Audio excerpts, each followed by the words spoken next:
다 같이 사도신경으로 신앙 고백하시겠습니다. 나는 전능하신 아버지 하나님 천지의 창조주를 믿습니다. 나는 그의 유일하신 아들 우리 주 예수 그리스도를 믿습니다. 그는 성령으로 잉태되어 동정녀 마리아에게서 나시고 본디오 빌라도에게 고난을 받아 십자가에 못 박혀 죽으시고 장사된 지 4일 만에 죽은 자 가운데서 다시 살아나셨으며 하늘에 오르시어 전능하신 아버지 하나님 우편에 앉아 계시다가 거기로부터 살아있는 자와 죽은 자를 심판하러 오십니다. 나는 성령을 믿으며 거룩한 공교회와 성도의 교제와 죄를 용서받는 것과 몸의 부활과 영생을 믿습니다. 아멘. 찬송가 521장 찬양하시겠습니다. 찬송가 521장입니다.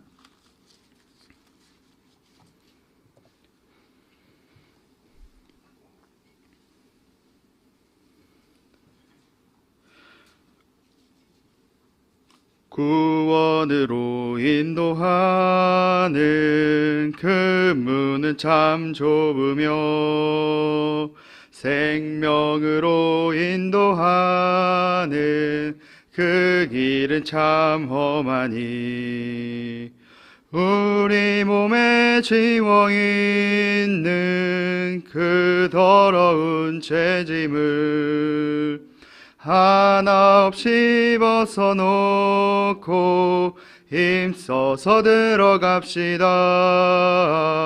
후원으로 인도하는 그 좁은 문 들어가 영생으로 인도하는 그 생명길 갑시다. 이 세상에 많은 사람 큰 문으로 들어가 넓은 길로 갈지라도 멸망으로 끝나니 세상 헛된 부귀영화 모두 내어버리고 주의 말씀 순종하여 그 생명길로 갑시다.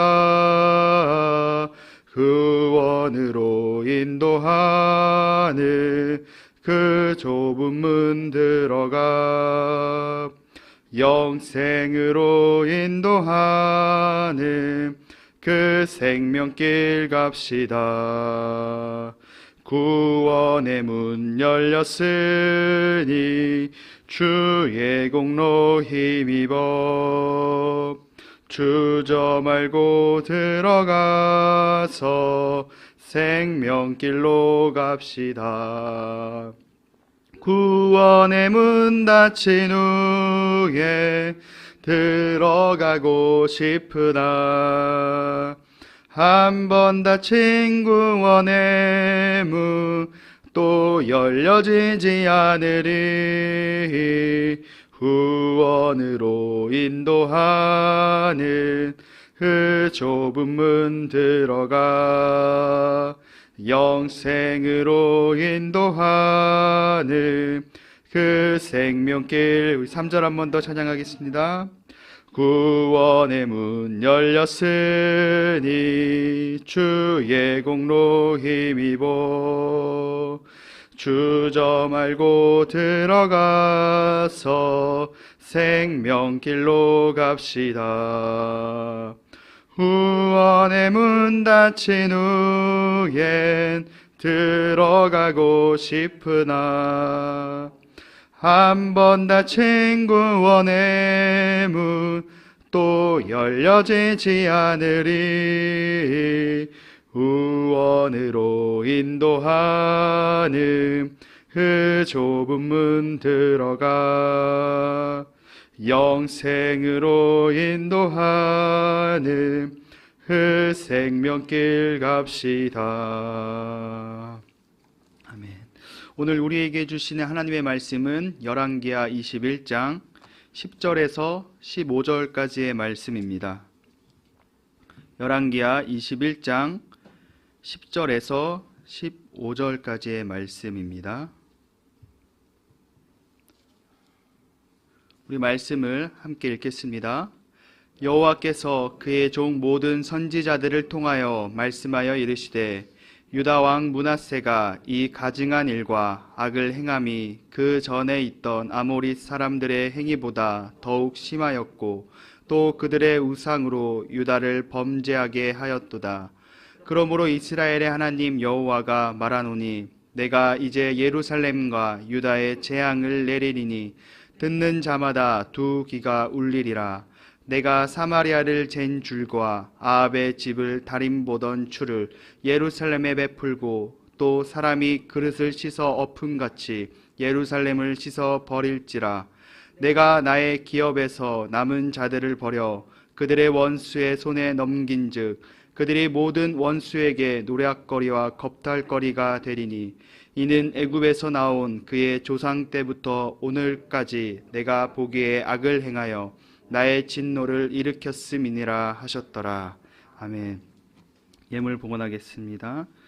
장재현 장로님, 최경희 권사님 감사헌금 드리셨습니다. 1000번째 예물 이순자 권사님 1000번째 헌금 주님 복주심에 감사드립니다. 황희돈 지사님 드렸습니다. 천인작정 감사헌금 이민경 권사님 1000번째 예물 김봉재, 박연희, 김서율, 유준경, 유용선, 김혜자, 유예림, 김유신, 오성경, 김준성, 김준우, 장진용, 김정옥, 장규식, 장진혁 성도 드리셨습니다. 기도하겠습니다. 사랑이 많으신 아버지 하나님 감사합니다. 2022년 한 주의 마지막을 주님 이 시간 주님 앞에 나와서 말씀과 기도로 시작하게 하시 너무나 감사드립니다. 아버지 하나님 우리가 오늘 하루 살아갈 때 2022년 동안 한 해 동안 지켜주신 하나님의 은혜를 기억하며 또한 2023년을 준비하며 살아가는 한 주간이 되게 하여 주시옵소서.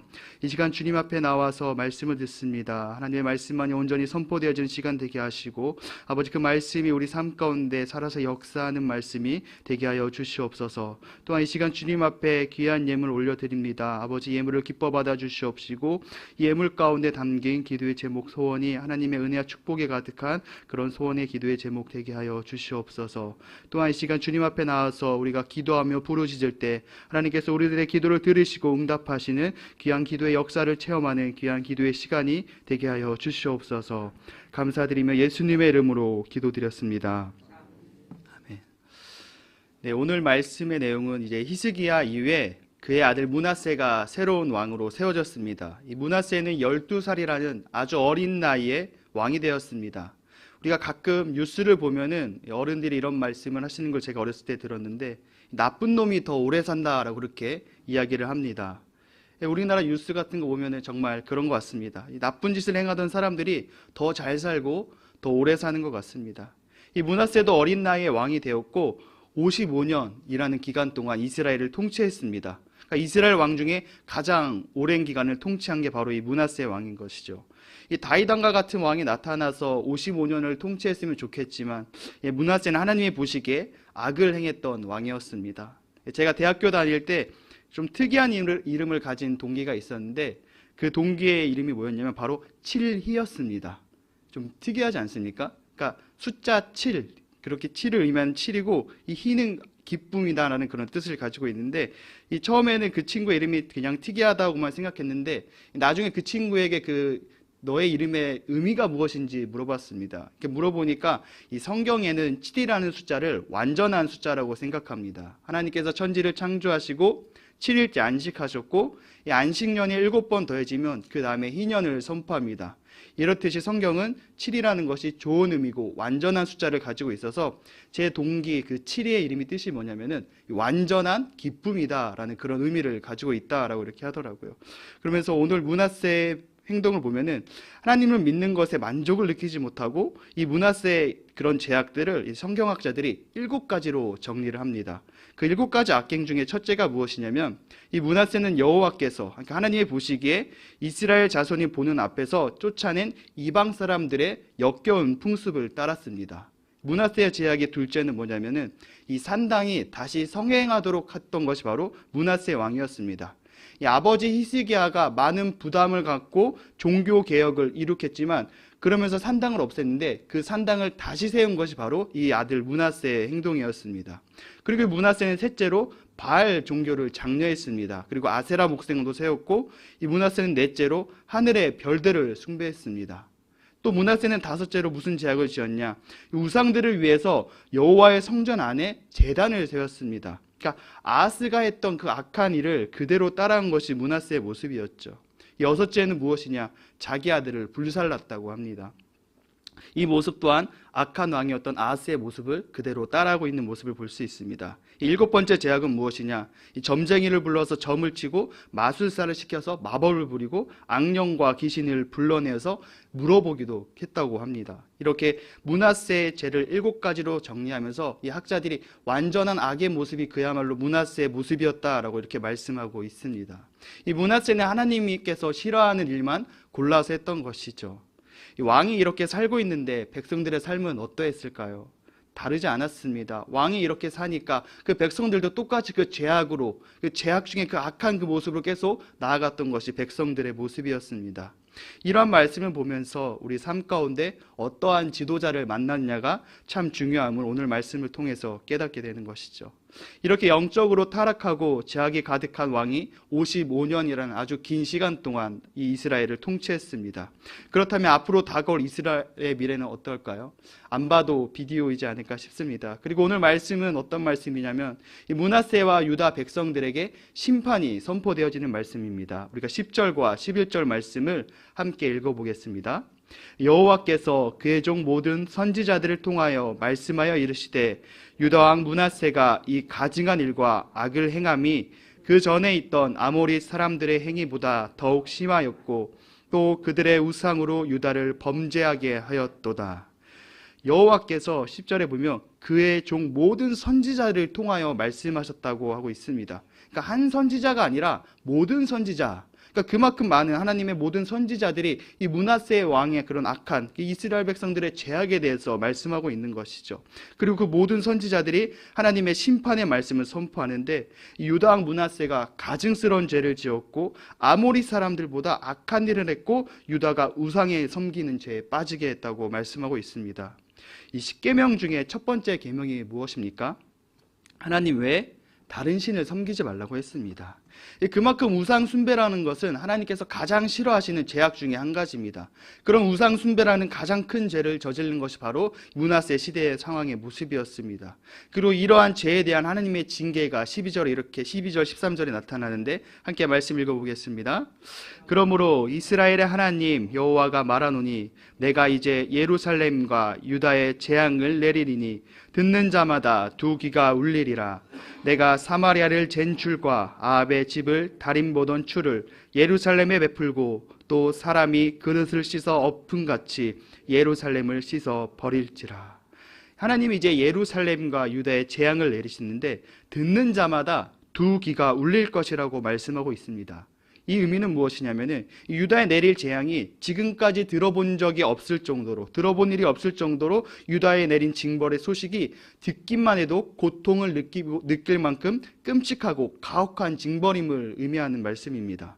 또한 13절에 사마리아의 잰 줄과 아합궁을 달아본 추를 사용해서 예루살렘을 심판하시겠다고 선언하시는데 이 사마리아와 아합은 북왕국 이스라엘을 가리킵니다. 그러니까 이 줄은 땅을 측량하는 도구이고 추는 수평의 여부를 재는 그런 건축 도구입니다. 그러니까 즉 유다에게 내리는 징계가 막연히 어떤 하나님께서 우발적으로 내리는 것이 아니라 이 공평한 기준에 의하여서 내려지는 그러한 심판의 결과임을 말씀하고 있는 것이죠. 그러니까 하나님께서는 하나님의 그 기준에 의해서 북이스라엘을 심판하셨고 이방 나라들을 심판하셨습니다. 그리고 유다 또한 이렇게 하나님의 기준에 맞춰서 심판하실 것이라고 말씀하는 것이 이 12절과 13절의 말씀입니다.